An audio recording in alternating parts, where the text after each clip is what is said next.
U istoriji postoje oni momenti, znate, prelomne tačke koje promene apsolutno sve. Ali, šta ako se jedan od, možda i najdramatičnijih trenutaka u srpskoj istoriji prosto nije desio?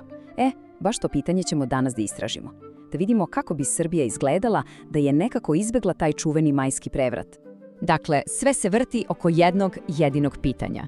Šta bi bilo da se ona, onako baš nasilna noć u maju 1903. Ona noć koja je bukvalno zbrisala jednu celu dinastiju, šta da se ona nikada nije dogodila? Sad, da bismo uopšte mogli da zamislimo šta je moglo biti, moramo prvo, da se podsjetimo šta se zapravo dogodilo. Ajde da se vratimo na trenutak u tu, sudbonosnu noć, pravu prekretnicu za modernu srpsku istoriju. Znači, noć između 28. i 29. maja 1903. Grupa oficira, zaverenika, upada u kraljevski dvor. Ishod bio je neverovatno brutalan. Kralj Aleksandar Obrenović i kraljica Draga su ubijeni. I to je bio kraj. Dinastija Obrenović je nasilno zbačena, a na presto dolaze Karađorđevići. Zamislite, u samo jednoj noći čitav tok srpske istorije je promenjen. Zauvek. Dobro, ali šta je uopšte dovelo do tako nečeg? Do tako jednog krvavog čina? Politička klima u to vreme, za vreme kralja Aleksandra, bila je, da kažemo najblaže, apsolutno eksplozivna. Vladavina kralja Aleksandra je bila, sve samo nestabilna.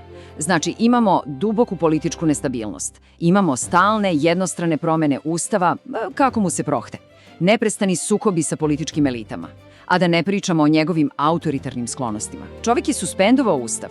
Naravno da je to stvorilo jedno, ogromno nezadovoljstvo. I zato je ključno da razumemo jednu stvar. Čak i da se prevrat nije dogodio, to ne znači da bi odjednom zavladao mir. Ne. Unutrašnje borbe za moć, sukobi, sve bi se to nastavilo. Presto bi i dalje bio ugrožen, samo na neki drugačiji način. Međutim, ta unutrašnja nestabilnost je bila samo jedan deo priče. Postoji nešto možda i važnije. Verovatno najvažnija posljedica celog prevrata bila je jedna, totalno dramatična promjena spoljnopolitičkog kursa Srbije. Hajde da pogledamo te dve opcije, ta dva puta. U ovom našem šta ako scenariju, Srbija pod Obrenovićima ostaje čvrsto vezana za Austro-Ugarsku, maltene kao njen satelit. A šta se desilo u stvarnosti? Nakon prevrata Srbija pravi jedan ogroman, odlučan zaokret. Okreće se ka Rusiji i Francuskoj, dobija mnogo veću političku autonomiju i svrstava se u sile Antante. Znači, to je, fundamentalna razlika. I upravo ta promjena saveznika, ona nas vodi do onog najvećeg pitanja od svih. A to je, kako bi ova naša alternativna istorija uticala na izbijanje Prvog svjetskog rata? Dakle, premisa je jasna, zar ne? U ovom zamišljenom svetu Srbija ostaje blizak politički i ekonomski saveznik Austro-Ugarske. Održavaju prijateljske odnose, što je naravno potpuna suprotnost onome što se desilo u našoj istoriji. A posljedice toga, logično, tenzije na Balkanu. One tenzije koje su na kraju zapalile celu Evropu 1914. bile bi dramatično manje. Bez tog otvorenog neprijateljstva koje, znamo, raslo posle 1903. vrlo je moguće da ne bi ni bilo onog direktnog povoda za rat. Ali, opet, postavlja se pitanje da li bi to stvarno bilo dovoljno? Da li bi jedna drugačija politička mapa Balkana mogla tek tako da spreči čitav veliki rat? Jer, vidite, širi sukobi među velikim silama u Evropi su već postojali. Celo to bure baruta o kojem uvek pričamo, ono je već bilo tu. Tako da, rat bi verovatno izbio iz nekih drugih razloga.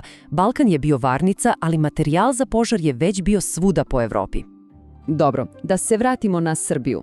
Kakva bi tačno bila ta alternativna Srbija? Nije sve u spoljnoj politici, postojale bi i druge i tekako ključne razlike koje bi je oblikovale.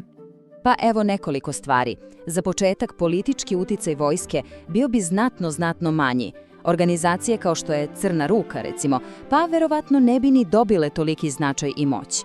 Dalje, ekonomski razvoj bi bio mnogo više vezan za Austro-Ugarsku. I na kraju možda i najveći problem, šta sa naslednikom? Kralj Aleksandar nije imao naslednika, a to je recept za jednu ogromnu krizu nasleđivanja. Tako da, kad se sve sabere, odsustvo prevrata bi stvorilo jednu Srbiju koja se suočava sa, drugačijim izazovima. Ne nužno lakšim, ali definitivno drugačijim. Srbija bi i dalje imala probleme, to je sigurno. I sve nas to na kraju ostavlja sa onim večitim pitanjem, zar ne? Koliko jedan jedini događaj, samo jedna noć, zaista može da promeni tok istorije? Pitanje je za razmišljanje.